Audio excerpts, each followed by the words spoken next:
Well, I started off as an actor in the theatre, and from the theatre I think I was then asked to audition and was put up for different film and television projects. So I think, but the foundation of my work as an actor was in the theatre, and it was from there that I then found a path into film and television. Well, I think this industry will always be an industry that's challenged. I think you have to have determination, and you have to have real inner resourcefulness.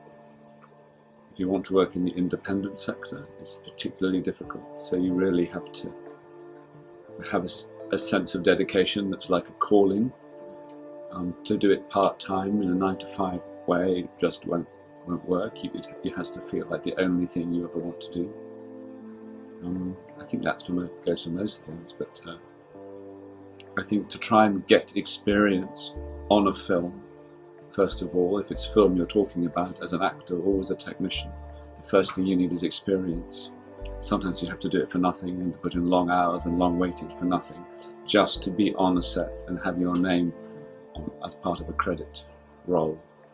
And then if your work if you deliver, then you get noticed, and people really value the people who deliver, and the people who do long hours and put themselves right out there.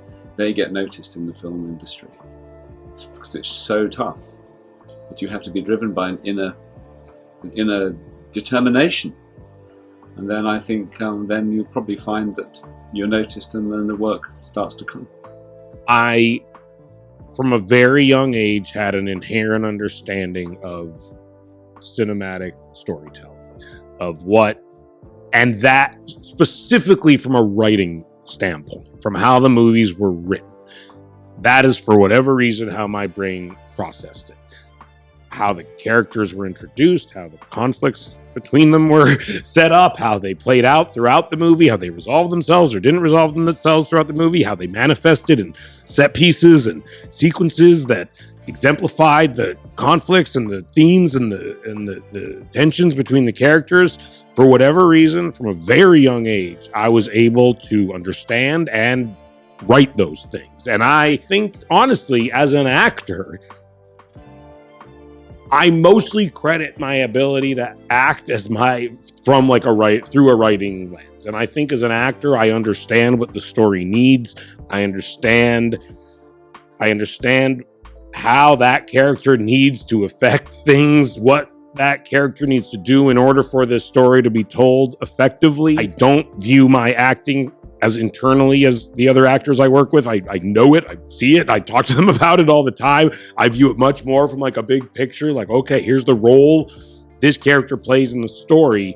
How do I make that work? I think all creative people and people who have creative pursuits in their life have self-doubt. Like, it's impossible to put yourself out there, I think, from my experience and from meeting all the creative people I've met in my life, from people who, it's their first day on set, and they have one line, to Steven Spielberg. They all have self-doubt. They're all worried people won't like what they're doing, that people are going to think it's stupid, that they're going to think they're stupid for wanting to do it, that they're going to just reject it and by proxy reject them. That is, from my experience, pretty constant across the board for all creative types who genuinely care about what they do. I'm sure there are some people who technically are maybe actors or something and do not have any of that, but they're probably not very good and don't care that much about what they do. You know what I mean? Mm-hmm. But in general, from my experience, I would say that applies to creative people, is self-doubt. And for me, it comes in waves. You make a thing everyone likes, gets a little better. You make a thing everyone fucking hates, it gets a little worse. The only way to mitigate not being successful is to not quit. That's it. If you don't quit, you might make it. And if you quit, you definitely won't. And honestly, I think after all the years I've seen people make it and not make it, the only common denominator is that Like, I've seen actors write themselves off, be like, I'm never gonna fucking do this, especially Hollywood. It's not a fair industry. It is not fair who makes it. The best people don't make it, you know? It's very luck oriented. It's very connections oriented. I'm lucky, like, and I also worked hard, and thank God I, you know, am a good enough writer that I've been able to have enough longevity in my career once I got lucky. But like, a lot of luck played into my success. It's like, you never know, you know? And so I think that is what's interesting and if you like it, then just don't quit. And as long as you have enough to survive, then just keep trying to do it, you know? Being nice, being the type of person people want to be around, that people like, that people, if it comes down to it, want to help instead of not help, that is very good. Like, I've seen that just if people don't like being around you, then you will fail, because you need other people to help you succeed, you know? Working hard is like something you can control in a very uncontrollable world, I find. You know, it's funny, I was meeting with someone recently who like ascended very high in Hollywood, and she was like, I always fetishized hard work. Like, to me, that was like, like if you weren't working hard, I like had no regard for you, basically. And to me, that was like, and that's a good reminder of like, those are the people you're up against.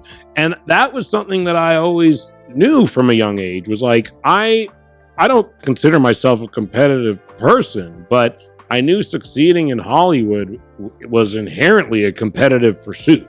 There's only so many jobs, and there's way more motherfuckers trying to get those jobs than there are jobs available. So by the nature of that, I was competing with people for these jobs, and I knew I had to be able to look at myself and be like, am I at least working harder than everyone else who is competing for this job? I might not be better than them or smarter than them or have as many connections as them or be as good looking as them or any of these things, but I can at least work harder than them, you know? And that to me was something that was like controllable, and I've never seen someone regret the amount of hard work they put into their pursuit. And so, you know, that is something that will help you succeed, I think. You know, be able to do what we do, there's 100, 200, 300 people behind us all supporting this system and are hustling from job to job. And it's perpetual, it's continual, and it's a job. Without gaining some sort of control over the business, I lose some control over the creative, which is most important. So I used to stay out of it. I don't care. I am an artist. I don't need it, you know, but this is my business now. And it's my, you know, it is important. If my agent always says I'm his only client that ever calls him back as soon as because it's my business and I respect my business. Your agent says you're the only client that calls him back to say. Immediately. If I have a missed call, I'm probably the only. I return emails, I return phone calls because you want to know what the options there are. Yes, I've worked really hard to build this, and I want to continue building it. And it's my business, my personal business.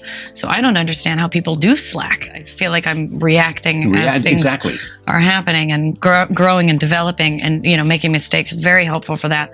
But also having in mind, this is important for growing up. Is having in mind who you want to be. I want to be the kind of person who will say that thing that's really hard to say, that's really awkward and really difficult. You want to have this one day I want to be able to just say it and not make a joke and not try to make it cute, but to just say it. And I remember thinking that and not being able to do it, and then slowly developing and growing, and eventually, and now I say all sorts of awkward things. But you say them with complete sense and I say them I can do this. Deadpan. If you don't like it. Yes. If you don't like it. Give me more money. I think we all know that we are very, very lucky to have this profession, and we obviously love it. So it's been, as much as it's difficult to create and to discover yourself through all the different worlds and different people we've been able to inhabit, is such a great education as a human being in life, the things we've gotten to do and be. And you know, it's amazing. I think then the difficulty lies only in having to kind of be so aware of your own self. And what it is that makes acting so challenging. Well, for me, it depends. I think if there's a really great script and a really, it gets a lot easier. It can sometimes you can get into a place where you're really relaxed, or with a character or something that you really just kind of, it's easier. And sometimes it feels like it's impossible, and sometimes it literally feels impossible, and something's not working. I mean, for us, it was a completely new concept to, first off, rehearse as much as we did beforehand in the wilderness in these actual locations, trying to accomplish it was like a Swiss watch a lot of times. So many different departments and actors had to work in coordination with the camera work, but every single day was a massive rehearsal until we had that hour and a half of magic light. So it wasn't the magic light, it was the time period in which we needed to accomplish the day's work, and that was usually about an hour and a half, and it brought a lot of intensity to the filmmaking process. I think a lot of what you see up on screen, the intensity that's up on screen, is because we know we have to, in the back of our mind, finish the day. Right. So we go for it. We go for it every single day, because otherwise, hundreds and hundreds of people are back at that same location, which is hours and hours away from our home base. I think that you put yourself in those circumstances. Pain is temporary, film is forever. You realize you have one shot at making a sequence look good and look authentic. That's the whole objective. It's interesting because I think the relationship you have, for me anyway, with the director, is so specific that it exists specifically for the piece that I'm working on. The next one is almost like being, for want of a better word, the Spanish whore, like the private personal relationship you have with an individual director is like they're the only person in the world, and it exists for the world that you're within. Then you move to the next. If you took somebody, if there's trace evidence of anything from previous experiences or relationships, as it were, then that was purely rudimentary and nothing to do with cognitive thought. So no, does that make sense? It totally makes sense. Yeah. My director is my director. What he wants, he gets. That's it, or she gets. We both and sort of instinctively understand that dynamic, that relationship of how isolating this industry can be, being on sets months at a time, disconnected from your family and friends, and those professional relationships kind of do turn into family. They become everything to you while you're there. And that was what was amazing about doing this movie. We got this rich backstory of our history before we even wound up on set. And the second we sort of showed up together, we just knew this dynamic. There was nothing to kind of rehearse in a weird way. I was wondering, while studying with Stella, what is one thing that sort of touched you the most and has helped you in creating an honest character and truly just staying in the moment? What she was talking about, that the playwrights were trying to convey ideas that were big ideas about humanity, and that you had a responsibility as an artist to take these things and to use yourself, but to lift these ideas in a dramatic way. She would scream at you, "Never be boring, darlings!" I mean, that was her main thing. It was like a death sentence to be boring. And so what you see great, exciting acting is, they're lifting the ideas of the play. They're being taken by the ideas of the play and set afire. And the self goes away, the ego goes away, and now you're in service. And that was something that she talked about. There's a quote that she ripped off from George Bernard Shaw, but it's a great quote. You should have to pay to go to church, and the theater should be free. What she was able to do was make it something you strove for. You made yourself better. You had a responsibility. You were an artist, darling. You know, and that was a turn on to this young punk pothead from Virginia Beach. You know, there are things that you play that are obviously closer to you. That those big ideas are something that you know in your life. So the reach isn't so big. One of the first times I really saw a glimpse of this was I was doing a scene for Stella of the case of the crushed petunias, and I was up there and literally just sucking like wet dry vac sucking, like just the worst. And I sort of like got a hold of this idea of what he was saying, and out of fear I just broke through myself and was talking about living. You go to the graveyard and they're dead. That's what it says. They're dead there. And it took me out of myself. It popped me out into that idea, and I was much better than I just did now, I assure you.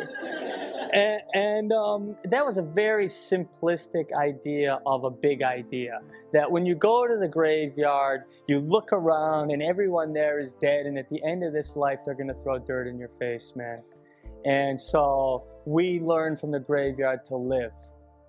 That's a big idea, and you don't say that like you're saying it to a buddy right now. You're saying it to somebody who has a gun to their head, who's throwing their life away. You make the stakes so much bigger that when you say live, you're talking about the experience of mankind and the nature of its insistence upon its survival.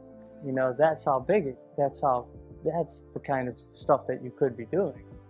And when you see actors who are on fire, it's because they're lifted up into a bigger idea.